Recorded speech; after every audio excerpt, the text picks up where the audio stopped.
Co-op cannot solo carry this game. You can get a lot of kills on co-op, but you still have to win the game. And I think that just making sure that he succeeds 100% is your best chance of victory. However, they are putting the Ogre in mid, which has wasted a lot of Sakata's regen. So I think that if you are going to do this, at least they have put some other heroes mid to back them up. As we can see this lane at top guard at no 11, the only Night Stalker lane. I mean, it looks like at the moment Burning and Q doing a good job at keeping control. It's gonna be tough in about 10 seconds. Metamorphosis and Chilling Touch come off cooldown then. Oh, I think they're about to get trucked. At least Guard might be. Make it a tri-lane on tri-lane. And it goes in the moment that all 11 man and Guard do require that ready. And Paparazzi getting a farm. There's a boots already on the Ursa too, so that's the common build to make sure that he deals with the Alchemist. And Alchemist, the bounty rune, there you go. Chicken. Yes, indeed. Of course, down on the bottom lane of the lane, we haven't talked about 10 for 5 Psylocke. And you look over towards Injuly's Bat Rider, how's he doing? It's down to 2 and 1, so Psylocke absolutely dominating this one now. Bottom, different things happening up top. Trying to clash. It's going to be Ehome taking the first hit. Lose the Night Stalker, and Old Manor chased out the lane as well. Again, it's another situation where Chilling Touch is just beating through these members of Ehome on the stop. Yeah, the 3-on-1 situation is where, like, the more heroes you have, the more value you get out of Chilling Touch, and it's just getting rougher and rougher for these melee heroes. They aren't able to pull. They aren't really able to contest Paparazzi's farm at all. But Alchemist is up there. He is the highest on the skills tree. He missed a stack though. That's a little sad for him. On him. Sakata, will he get the last hit? One more, even with the boots? Oh man. That's always sad to see. Yeah. That hurts. That is where that windlace comes in. And then just an ignite, just throwing just to make you angry. That's why, yeah. Little bloodlust there. Same with the line of the Ogre. Should have been movement speed. Yeah. The big counts. Windlace bloodlust. All in all, these early lanes, it looks fairly even, would you say? It's just, I guess the biggest distance being between the offlaners is Psylocke really performing very nicely against this in the Injuly Battle Rider. But top lane, some more blood will be spilled though on Ehome. Old 11, verified, trying to make his way out of it. Salves up, Houston has a Fade Bolt available. Not going to pop it, wouldn't have quite been enough burst damage to finish him off. Yeah, even a level 2 one. Night Stalker's HP region is also very good. 13 HP region. 8 HP region heroes. Very, very beefy. Delays. Yeah, Paparazzi. I mean, Terrorblade this game was having the start that we saw Psylocke struggle to get in game 1. And if this Terrorblade just starts to get out of hand at the beginning, is there most of Ehome captured shutting down? Is it just to be eyes on Psylocke to bring out the place once he had that level 6? Yeah, the co-op is really good. They look terribly. A lot of magic burst, and that's kind of what, and it's AoE. So you can kill all the illusions later, and then early on you can just burst them down like that, like, easily. So in July, out on the side camps here, it's now gone back into lane, but once we see Psylocke, level 2 dagger spam. In July on his toes, July finish up the tranquil, still needs to get that ring of regen back out to him. And then CS 35 for 2 on the end, 27 for 5 on Cicada, so relatively close. Top lane, all 11, and 13 CS, but he's not really been able to do anything about shutting down Paparazzi. That's indeed having a final time on the second lane terribly. Smoke, wraparound smoke, but I don't know who got these super decors on Ehome, probably the Ogre, but he spotted out that smoke, and maybe Old 11 might die here, even under nighttime. Well, indeed. Usually backing up as soon as he senses danger. Putting his head back in as well, just keeping himself on the edge. Only be safe on that one. In lane again, Old Adam still hanging around. Dodging with the acid spray spam. Old Adam occasionally trying out the ignites, trying to do the best to hold the acid back in farming. And now we're starting to see the difference really come out. Old Chicken is just getting the help that this Ursa is not. Sakana getting any presence from his supports, as they are mainly looking towards just securing the farm for Paparazzi and Ursa. It's a little bit of a second afterthought at the moment in terms of priority for these support protection. You don't mind that as long as the AA gets through. An AA is level 4 at 6 minutes. It's like, it's mediocre, it's not amazing, but it's definitely not 4. He hasn't died yet, so as long as the AA keeps up, it's okay if Alp gets through. Obviously, you don't want to like, give Arnold radius at like 12 minutes, but he's not going to be quite at that rate. And if he does get scary, AA ult's always there to save the day. Radiant, as you scan, it will kill at the last second. And now Ogre maybe trying to pop a smoke or scout a roach. I think he's going to scout a roach very, very soon. Ursa's been missing off the map a very long time, and he has a Morbid Mass. They are in there, and Q gets spotted out, so kind of hasn't started yet. That's how I started as well. He hasn't started waiting for Bennett for this one in turns. He's going to get the chance to use it though with the Lancer from in July. Sylar incapacitates it and takes it down from Moira. They look towards Ghana, get the Omni Knight, and Sakata, you may not get Roshan straight up, but he just gets himself a double kill, heads back into the pit, and that couldn't have been a better kind of series of events for the Ursa if you wish for it now. That was kills and a potential for Roshan. In fact, it might even be more. Old Man has come back in Q, he has a telekinesis, he'll get in range for it. Sakata's not only going to get just 2 kills, he'll get himself involved in a 3rd. He's out of mana though, so that's the only good part about this. But Sylar was very hesitant about rocking his ultimate. He could have just used it to kill the Budic, but he thought they had enough damage. But he's pretty much their only source of damage. Like Omni Knight doesn't really want to use his heal when everyone's at full HP because he gets the first 20 or down. And the Ogre just has the common order on 1 build, so he can do anything better. So it's up to Sylar to burst him down. You can't hesitate. You gotta burst him down. Alright, I'll let this one be fine. AA was up towards the top, and they know the TV's still there as well. Apparition going to be an easy kill, but they certainly want to try and find Paparazzi with this movement. He's the bigger target. Let's see what they can do about this already. Paparazzi heading back towards the safety of his tower. So how do Ehome want to try and dive for this kill? Here we have Sylar, the burning. Still first on the AA. We'll get that one first. Give Paparazzi the intel that there is danger in the neighborhood. TVs will start to come through. Old Man thinking about diving upon this one. Indeed, it's going to back up. Well, that's a full sign on. In a lot of trouble. Can they push you in before you hit the blink out? He will get himself away. Main farm and the flame rate tick damage, not quite enough to bring him down. So Sylar will survive. Do force some TVs out from the side of ITV, but they only end up killing the anti-apparition, and Paparazzi stays alive. That's a really hard flame break time. He did it a little bit too early. Looks like he may die, or Rubik's just dead. Well, that's a pleasure around. He still has a telekinesis cube. And Sylar's blinks are calling by saying, nah, okay, I'll 11. Gets the vision for the void. We'll finish him. They had to have a perfectly timed flame break. He used it during the lasso. You wanted to do it like right as the lasso ends. During the cast animation, what you also want to do is make it so that she is knocked away from her blink point, so that when she tries to blink, she messes up because she thought she was at her original position. And sometimes you can make it so the quap like moves forward instead of blinking because of where they casted it. So yeah, it wasn't the best blink break, but It would have taken a perfect one to make that a kill. I think this is kind of, he picks up Roshan, picks up the Aegis immediately, starting to barrel underneath the tower towards Ghana. He's desperately trying to hide himself. He's going to be just in time to come out of the TP out for the hill. Wow, We'll just make it. that was very close. But they know they have a lot of time because Alchemist. Oh, actually, there is no time because Radiance is up on the Alchemist. He's felt no pressure, so he skipped the armlet altogether. It's in. And the Radiance. Very brilliant timing for Old Chicken.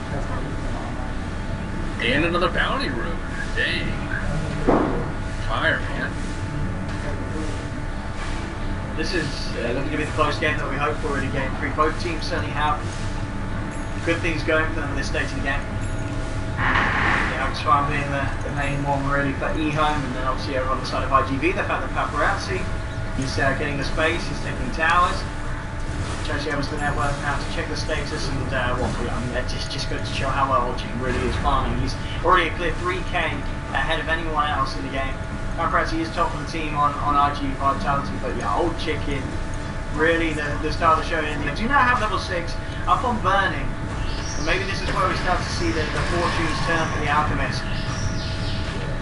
They'll land those ults, and they've got to have that follow-up damage. And with the backup, Somni Knight Garner always look to be in the neighborhood of the Alchemist. It's potentially going to be hard for RGB, even with that counter bit. It's going to be a long time of night. And it's going to be hard to connect on the Alchemist, because he's just going to be farming. You don't have a good way to scout them. Oftentimes you'll see Nyx and AA pair together because you want to be able to find them out, but that Rider, he has to deal with nighttime. He just got his Blink Dagger, and then on top of that, even if once he gets the Blink Dagger, he might have to deal with the Radiance Burn or the Axis Spray to stop his Blink Dagger, and they might have a really hard time catching his Alchemist.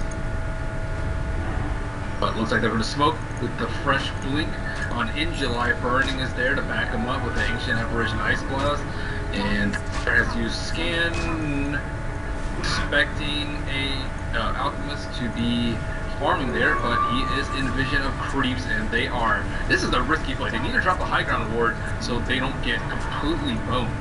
Q will drop it immediately. They have Very nice. The telekinesis, getting him in, nice blast. It didn't connect. So Archie is going to be fine. He's like, he's attacking the tower here with this guy. He burns down. So kind of continue to try and dive on this one. This is a very awkward bit of play from RGB. They've lost the bat, they've lost the Aegis, and by the looks of it, they're going to lose Cicada again. That was not the target that they were looking for. I mean, I guess it all kind of started with missing the Ice Blood, but the way that played out, I think even if they hit that, the Alchemist probably ends up surviving. And just a dive too deep there from RGB. Yep. Yeah, I don't know what the best OQ's about to die. Ooh, nice heal. Holding the heal, saves the day. Yeah, ideally I think you cast the Ice Blast on the Alchemist, and then like as it's traveling over, it'll debuff the Omni Knight. I think you want to die because you didn't really need the damage on the Omni Knight. But as you mentioned, it was probably ill because you begin with just a little bit too deep. And immediately the ward gets dewarded too, so they lose an Observer ward on top of the process. Burning, looks like he's in a little bit of trouble perhaps if he stands too far out. That purification could hurt him a lot, but Gar chooses just to farm the lane instead. And Rubik comes in. Maybe they can land a kill. That's a really tough one. Oh yeah, well they got still that stolen purification. Lift into heal into AA blast into Fate Bolt. Could yield the kill. Ooh, quad Yules. Why the Yules first this game? Do you see the main issues? Two things. One's to counter the Batrider initiation. If you're really quick about it, they should generally have the vision lead, so you can just precast on the Batrider before he blinks, or use it right as soon as someone gets lassoed, or you can use it on the Ursa during he's in a rage and just make his life miserable. And protect the Alchemist a little bit more. I kind of like it. I think it's good here. Like, he can get stuff to pull to him later time from by the Alchemist, and they're actually not fighting often enough for him to need the lower cooldown. So, and there's no BKBs obviously yet. And I guess the old chicken village here, the Axe for Sylar. Yep. And I mean that big priority. I think Ice Stalker. But Nightcrawler to be building his own. Yeah. So if he can build his own, yeah, that's fine. I mean, they found a good target to start with. If they get burned before the guys pass down, it'll be great, but they don't. He does manage to get it out with two targets. GA comes through Solar with the Sonic Wave. They'll look to bring down July 1st. He's out, and they're looking at the double kill, and Old Chicken just with this Radiance burn, moving forward, mowing through the side of RGB. We'll manage to get Paparazzi out, but four of them going down there. Old Chicken getting involved in it all, and it really does start to look like that this AA pick might not have been enough to put an end to Old Chicken's reign on the Alchemist. He's been in really bad positions a lot of the time. He's like a little bit too close to the Ancient Apparition, maybe too used to playing some of the other supports, like Witchstalker, like he was in other games. Like, you have to be really, really far. Generally, you split push out and farm. Paparazzi in a lot of trouble.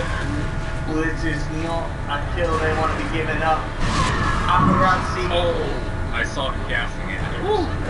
That was really so close. And I mean that, they may have got 4 kills, but the Ehome Vs Ig stuff like that, still not still not the TV, still not Paparazzi, but now they get it. Yeah, he's only died once this game. He's pretty much what RGB are resting their hopes on, as he was still in a relatively good position when it came to farm. Give him a kill like that, this is starting to spiral out of control for RGB, and as we can see, up to 7.5k is going to increase with this Alchemist playing. the space that Old Chicken's had, 7k on top of that Manta, so he can start working towards that altering. Well, IGV want to do something to stop that, and the next step for them is to complete the diffusal blade on the Ursa. They're just 400 gold away from that, and maybe they can pick up some more kills, but one of the problems with Russian diffusal is point. So he needs to really rely on the Bat Rider to be able to bring targets closer to him, and if they only have one person that can really solo kill people, then life is going to be a lot more difficult for them in trying to bring this net worth grab closer to 5,000, perhaps even 2,500 if they play well for the next few minutes. But they can also keep going up. Ooh, nice touch. Going for the lasso onto old man. This is quite timing for the rest of the team to come in if they want to, but it looks like Ehome will just sack that old man guy. So far, I'm chasing anything going down at IGB now. Grouping up down mid. Paparazzi has metamorphosis available. Let's just try and find that and see how Ehome reacts to this.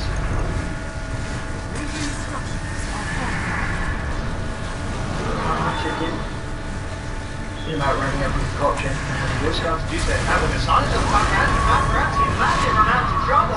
Silence coming with a beautiful Sonic Wave onto 3, and already 2 down on IGB, and maybe even more. Q trying to run himself away. He'll go to the attempt for TPL, not going to be successful. He's out as well. Ehome continues to chase him for more. They surround Cicada, he has his drop, and just like that, again Ehome just absolutely stomping IGB in these engagements, and it really feels like IGB, they're trying as many different alternatives as they can to get themselves back into this game, but Ehome, it looks like they're just maybe too far ahead in terms of their heroes and what they've got on their cores. IGB to do anything. There's some decision making that could have probably been for IGV. For example, like the Ursa not going for Blink instead of Diffusal. Like, you can't solo kill anyone right now. Like, you can potentially, like, kills will be much cleaner. Like, even for the Ogre, they had to chase him for a good, like, 4 or 5 seconds before he actually died. With the Ursa, you blink, you kill, and then you move on.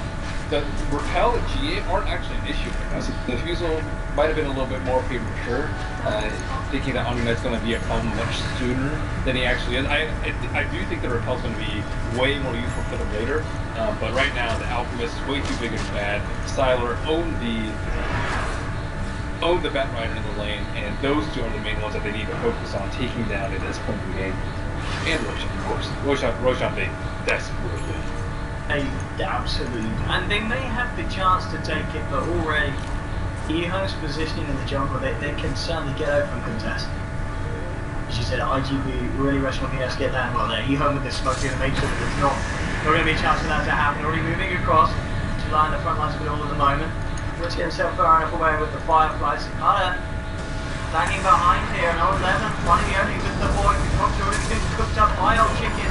Drops it down onto the Ursa. Cicada getting one down. He's very low. Has the erase to find some protection to back off, but they're chasing forward. Boyd onto Q. The right things from old Chicken to bring down the Rubik as well as Ursa. Falling to the radius of the illusions, and Ehome aren't done quite yet. They'll catch out Birdie as well. It's another situation where 3 are down on IGV, and they do nothing to be able to kind of just hold back Ehome's progress. And it really feels like, there is a reason why Ehome were confident with that second pick Alchemist. They just felt that regardless, you could get us to deal with it. You're not going to be able to stop his onslaught. Old Chicken, again, it just doesn't stop there. Sylar has been caught up by the lasso. The damage, the flame break, is it going to be enough? It will be, but he turns around for one final scream of pain to offer to the fight, allowing at the end of the day Ehome to continue the cleanup, and GG is called. Yeah, the Night Stalker is just way too big too. The Night Stalker he's had Axe for a while now, and he can't do anything bad. Right, he just wants to run away. Nighttime pops like, okay, I gotta run away. Even if it's nighttime, so like 60% of the time you just cannot get an initiation at all. Terrorblade didn't really seem like it fit into their lineup at all. Like Ursa's a very early fighter. He was just off doing his own thing the entire time. So I think a little bit of draft miss from IG Vitality this game, and they will end up at the bottom of the Group D. They will, and Ehome moving forward to play against that minute. And that is the series.